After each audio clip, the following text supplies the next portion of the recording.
एक अंतरिक्ष यात्री अंतरिक्ष में 1 साल के लिए रहा तो उसकी डीएनए बदल चुकी थी। अब यह कैसे हुई और इसके अलावा अंतरिक्ष यात्री के बॉडी में और क्या क्या चेंजेस होते हैं और उन्हें कौन कौन सी परेशानियों का सामना करना पड़ता है, चलिए जानते हैं। लेकिन इससे पहले हम उन एनिमल अंतरिक्ष यात्री के बारे में जान लें जो कभी धरती पर वापस नहीं लौट पाए। अंतरिक्ष में जाने पर आपका डीएनए भी बदल सकता है, कैसे? तो चलिए जानते हैं। तो दोस्तों, स्कॉट केली एक ऐसे अंतरिक्ष यात्री थे जिन्होंने 2016 में 1 साल के लिए इंटरनेशनल स्पेस स्टेशन में समय बिताया था और जब 1 साल बाद वे स्पेस से वापस धरती पर लौटे तो उनकी हाइट उनके जुड़वे भाई माइक से 2 इंच लंबी बढ़ चुकी थी।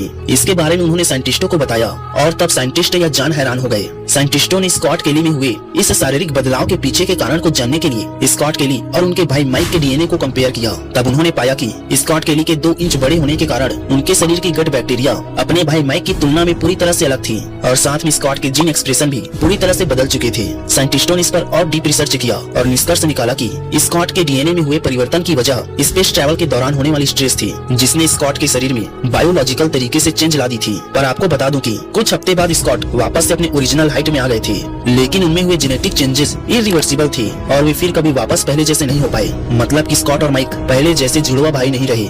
नेक्स्ट, अंतरिक्ष यात्री ने अंतरिक्ष के बारे में बताई चौंका देने वाली बातें। तो दोस्तों, स्कॉट केली जिन्होंने 1 साल तक इंटरनेशनल स्पेस स्टेशन में समय बिताया था, वे बताते हैं कि स्पेस ट्रैवल के दौरान बॉडी पर इसके बहुत भयानक प्रभाव पड़ते हैं जिन्हें भुलाया नहीं जा सकता। जैसे कि स्पेस में हद से ज्यादा समय तक ट्रैवल करने से अंतरिक्ष यात्रियों के आई बॉल्स में विकृति उत्पन्न होने लगती है, जो कि लॉन्ग टर्म में बहुत ज्यादा परेशानियां उत्पन्न करती है।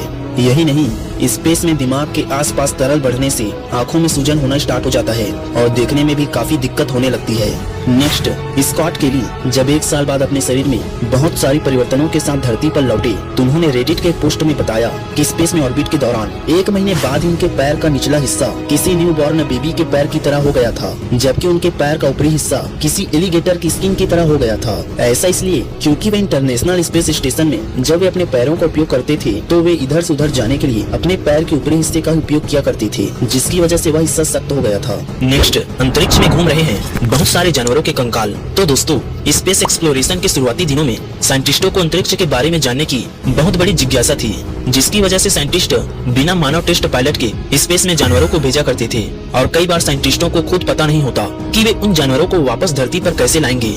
इन सभी जानवरों में चूहे, बिल्ली, चिंपैंजी, कुत्ता, मेढक आदि थे, जिनमें से कुछ जानवरों को वापस लाए गए, लेकिन इनमें से कुछ लैंडिंग के दौरान ही मारे गए। यही नहीं, इनमें से कुछ जानवरों को तो कभी धरती पर वापस लाया ही नहीं गया, जिसके कारण इन जानवरों के कंकाल आज भी स्पेस में पृथ्वी के चारों ओर घूम रहे हैं और ये सभी डेड बॉडीज अच्छी तरह से स्पेसक्राफ्ट में प्रिजर्व्ड हैं। तो अगर तुम लोग नए हो तो सब्सक्राइब करो।